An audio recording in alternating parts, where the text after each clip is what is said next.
பல்கலைக்கழக மாணவர்களின் உரிமை மீறப்பட்டுள்ளதாக அனைத்து பல்கலை மாணவர் ஒன்றியம் தெரிவித்துள்ளது. உண்மை நிலைமையை புரிந்து கொள்ள இலங்கை வருமாறு அமெரிக்க காங்கிரஸ் உறுப்பினர்களுக்கு அழைப்பு. சட்டவிரோத ஆட்கடத்தல் நடவடிக்கைகளினால் பாதிக்கப்பட்டவர்களுக்கு அமெரிக்கா உதவி. போராட்டங்களை தடுக்கும் நோக்கிலேயே சுயாதீன ஆணைக்குழு நியமிக்கப்பட்டுள்ளது என்கிறார் சஜித் பிரேமதாச.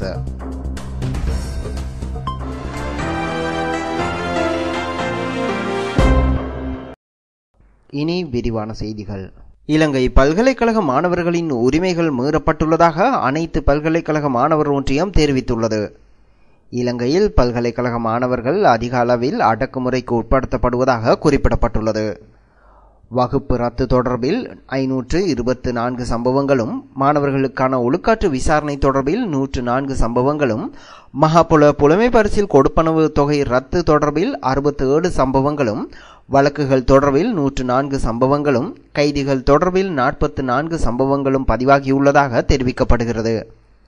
பல்கலைக்கழக மாணவர்களின் மனித உரிமை பாதுகாப்பு தொடர்பான அமைப்பின் பொறுப்பாளர் நுவான் பதுகே இந்த தகவல்களை வெளியிட்டுள்ளார்.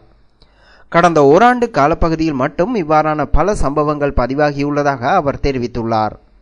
கடந்த ஆண்டில் பல்கலைக்கழக மாணவர்களின் உரிமைகள் பாரிய அளவில் மீறப்பட்டுள்ளதாக அனைத்து பல்கலைக்கழக மாணவர் ஒன்றியத்தின் செயலாளர் சித்திக ராஜபக்ச தெரிவித்துள்ளார். பல்கலைக்கழக மாணவர்களின் உரிமைகளை பாதுகாக்கக்கூடிய வகையில் அரசாங்கம் எவ்வித நடவடிக்கைகளையும் எடுக்கவில்லை எனவும் அவர் குற்றம் சுமத்தியுள்ளார். இலங்கைக்கு விஜயம் செய்து இலங்கையின் உண்மையான நிலைமைகள் குறித்து புரிந்து கொள்ளுமாறு அமெரிக்க காங்கிரஸ் உறுப்பினர்களுக்கு இலங்கை அரசாங்கம் அறிவித்துள்ளது. இலங்கையில் காணப்படும் சிறந்த சூழ்நிலை காரணமாக ஏற்கனவே பல அமெரிக்க நிறுவனங்கள் இலங்கையில் முதலீடுகளை செய்ய முன்வந்துள்ளதாகவும் அமெரிக்காவிற்கான இலங்கை தூதுவர் ஜாலிய விக்ரமசூரிய தெரிவித்துள்ளார். இலங்கை தூதுவருக்கும் அமெரிக்க காங்கிரசின் முதல் நிலை உறுப்பினர்கள் சிலருக்கும் இடையில் வாஷிங்டனில் நடைபெற்ற சந்திப்பின் போதே தூதுவர் இதனை கூறியுள்ளதாக இலங்கை வெளிவிவகார அமைச்சு தெரிவித்துள்ளது. இலங்கையின் தற்போதைய நிலைமைகள், பொருளாதார அபிவிருத்தி, உட்கட்டமைப்பு வசதிகளின் அபிவிருத்தி, எதிர்கால அபிவிருத்தி திட்டங்கள் போன்றவை குறித்து ஜாலிய விக்ரமசூரிய இதன்போது காங்கிரஸ் பிரதிநிதிகளுக்கு விளக்கியுள்ளார். போருக்கு பின்னர் இலங்கையின் பொருளாதாரம் உண்மையிலே வளர்ச்சி அடைந்துள்ளதாக சுட்டிக்காட்டியுள்ள தூதுவர், கடந்த வருட இறுதியில் இலங்கையின் பொருளாதார வளர்ச்சி 8.3% இருந்தது எனவும் குறிப்பிட்டுள்ளார். அதேவேளை போர் நடைபெற்ற பிரதேசங்களில் பொருளாதார வளர்ச்சி வீதமானது 22% இருந்தது எனவும் அவர் தெரிவித்துள்ளார். அத்துடன் இரு நாடுகளுக்கும் இடையிலான தொடர்புகளை வலுப்படுத்துவது இரண்டு நாடுகளுக்கும் பிரயோசனமாக அமையும் எனவும் இலங்கை தூதுவர் சுட்டிக்காட்டியுள்ளார். சட்டவிரோத ஆட்கடத்தல் நடவடிக்கைகளினால் பாதிக்கப்படுவோருக்கு அமெரிக்கா உதவிகளை வழங்க தீர்மானித்துள்ளது. சட்டவிரோத ஆட்கடத்தல் நடவடிக்கைகளினால் பாதிக்கப்படுவோருக்கு அடைக்கலம் வழங்கும் நோக்கில் விசேட நிலையம் ஒன்றை அமெரிக்கா நிறுவியுள்ளது. இந்த நிலையத்தை இலங்கைக்கான அமெரிக்க தூதுவர் மிச்சல் சீசன் திறந்து வைத்தார். சட்டவிரோத ஆட்கடத்தல் நடவடிக்கைகளை தடுப்பதற்காக அமெரிக்கா எடுத்து வரும் முயற்சிகள் பாராட்டுக்குரியது என சீசன் தெரிவித்துள்ளார். கடத்தல் நடவடிக்கைகள் தொடர்பில் பொதுமக்களுக்கு ஊடகங்கள் போதிய அளவு விளக்கத்தை அளிக்க வேண்டியது அவசியமானது எனவும் அவர் சுட்டிக்காட்டியுள்ளார். பாதிக்கப்பட்டோருக்கு நிவாரணங்களை வழங்கும் அதேவேளை கடத்தல்காரர்கள் தண்டிக்கப்பட வேண்டும் எனவும் அவர் குறிப்பிட்டுள்ளார். சட்டவிரோத ஆட்கடத்தல் நடவடிக்கைகளை தடுத்து நிறுத்தும் பணிகளுக்காக அமெரிக்கா இலங்கைக்கு 1.3 மில்லியன் அமெரிக்க டாலர்களை உதவியாக வழங்கியுள்ளது. போராட்டங்களை தடுக்கும் நோக்கிலேயே சுயாதீன ஆணைக்குழு நியமிக்கப்பட்டுள்ளதாக ஐக்கிய தேசிய கட்சியின் பிரதி தலைவர் சஜித் பிரேமதாச தெரிவித்துள்ளார்.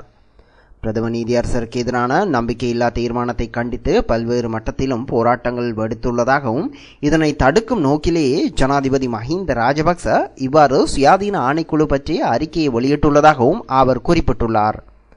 சர்வதேச சமூகத்தையும் எதிர்ப்புகளையும் சமாளிக்கும் நோக்கில் ஜனாதிபதி இவ்வாறு தெரிவித்துள்ளதாகவும் சஜித் பிரேமதாச சுட்டிக்காட்டியுள்ளார். நாட்டில் அரசியல் சாசன பிரச்சினையொன்றை ஏற்பட்டுள்ளதாகவும் அரசியல் சாசனம் மீறப்பட்டுள்ளதாகவும் அவர் தெரிவித்துள்ளார். பிரதம நீதியரசருக்கு எதிரான நம்பிக்கையில்லா தீர்மானம் குறித்து விசாரணையை நடாத்திய பாராளுமன்ற தெரிவுக்குழு நாட்டின் அரசியல் சாசனத்தை மீறும் வகையில் செயற்பட்டுள்ளதாகவும் அவர் குறிப்பிட்டுள்ளார். பிரதம நீதியரசர் தனது பக்க நியாயங்களை முன்வைப்பதற்கு இந்த அரசாங்கம் வாய்ப்பை ஏற்படுத்தி கொடுக்க தவறியுள்ளதாகவும் சஜித் பிரேமதாச தெரிவித்துள்ளார். குற்றவாளிகளுக்கு கொடுக்கப்படும் சந்தர்ப்பம் கூட பிரதம நீதியரசருக்கு வழங்கப்படவில்லை என சஜித் பிரேமதாச மேலும் தெரிவித்துள்ளார். 13ஆம் அரசமைப்பு திருத்தச் சட்டம் ரத்து செய்யப்படுவதற்கு சில முஸ்லிம் கட்சிகள் ஆதரவளித்துள்ளன. ஆளும் ஐக்கிய மக்கள் சுதந்திர கூட்டமைப்பில் அங்கம் வகிக்கும் கட்சிகளில் சிலவே இவ்வாறு 13ஆம் திருத்தச் சட்டத்தை ரத்து செய்ய வேண்டும் என கோரியுள்ளன. அகில இலங்கை முஸ்லிம் காங்கிரஸ் மற்றும் முஸ்லிம் தேசிய காங்கிரஸ் ஆகிய கட்சிகள் 13ஆம் திருத்தச் சட்டம் ரத்து செய்யும் தீர்மானத்திற்கு ஆதரவளிக்கப் போவதாக அறிவித்துள்ளன. 13ஆம் திருத்தச் சட்டம் நீடிக்கப்படுவதை விரும்பவில்லை என அகில இலங்கை முஸ்லிம் காங்கிரசின் பொதுச் செயலாளர் LS ஹமீட் தெரிவித்துள்ளார். கிழக்கு மாகாணத்தை தவிர வேறும் பிரதேசங்களில் குறிப்பிடத்தக்க அளவு முஸ்லிம் மக்கள் செறிந்து வாழவில்லை என அவர் சுட்டிக்காட்டியுள்ளார். இதனால் மாகாண சபை முறைமையின் மூலம் போட்டியிட்டு வெற்றியீட்டி நன்மைகளை அடையக்கூடிய சாத்தியங்கள் குறைவு என அவர் தெரிவித்துள்ளார். இதேவேளை 13ஆம் திருத்தச் சட்டத்தை ரத்து செய்யும் எந்த ஒரு முனைப்பிற்கும் அனுமதி அளிக்கப்பட மாட்டாது என ஸ்ரீலங்கா முஸ்லிம் காங்கிரஸ் அறிவித்துள்ளது. 13ஆம் திருத்தச் சட்டத்தை மேலும் வலுப்படுத்த நடவடிக்கை எடுக்க வேண்டும் என்பதே தமது நிலைப்பாடு என அந்த கட்சி அறிவித்துள்ளது. வேற்றுக்கிரக வாசிகளையோ அல்லது பறக்கும் தட்டுகளையோ கண்காணிக்கவில்லை என இலங்கை விமானப்படையினர் அறிவித்துள்ளனர். அண்மைய மாதங்களில் இலங்கையின் பல பகுதிகளில் மர்ம பொருட்கள் தென்படுவதாக ஊடகங்களில் தகவல்கள் வெளியாகியிருந்தன. இனம் தெரியாத பறக்கும் பொருட்கள் தொடர்பில் ஊடகங்களில் தகவல்கள் வெளியிடப்பட்ட போதிலும் விமானப்படை ராடார்களுக்கு இவை தென்படவில்லை என விமானப்படை பேச்சாளர் ஜலால்டீன் தெரிவித்துள்ளார்.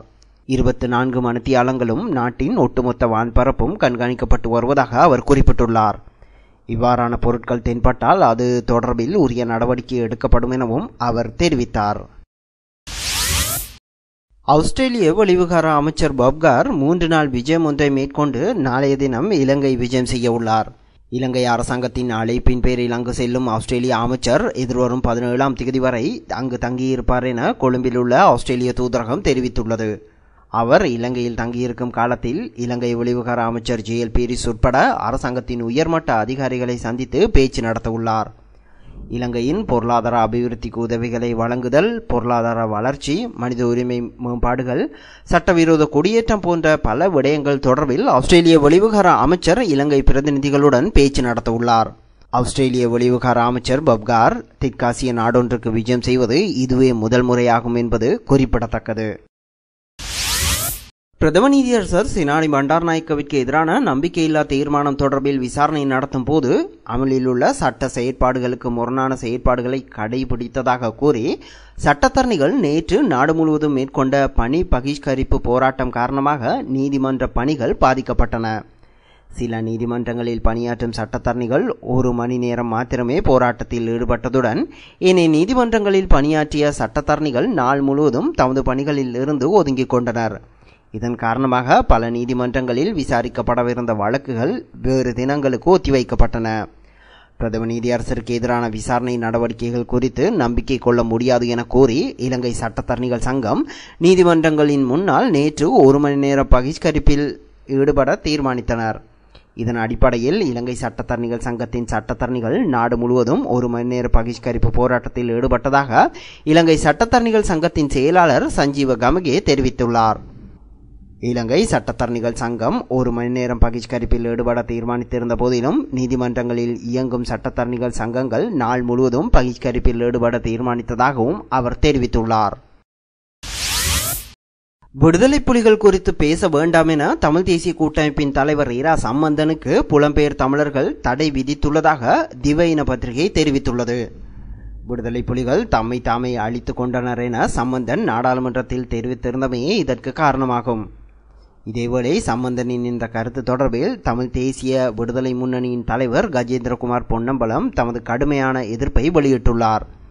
தமிழ் தேசிய கூட்டமைப்பின் தலைவரது பேச்சு காரணமாக அவர் வெளிநாடுகளுக்கு வர இடமளிக்கப் போவதில்லை என புலம்பெயர் நாடுகளில் உள்ள புலிகள் தெரிவித்துள்ளதாகவும் திவையின பத்திரிகை தெரிவித்துள்ளது. இத்துடன் செய்திகள் நிறைவடைந்தன. விரிவான செய்திகளுக்கு globaltamilnews.net எனும் இணையத்தை பார்வையிடுங்கள். வணக்கம்.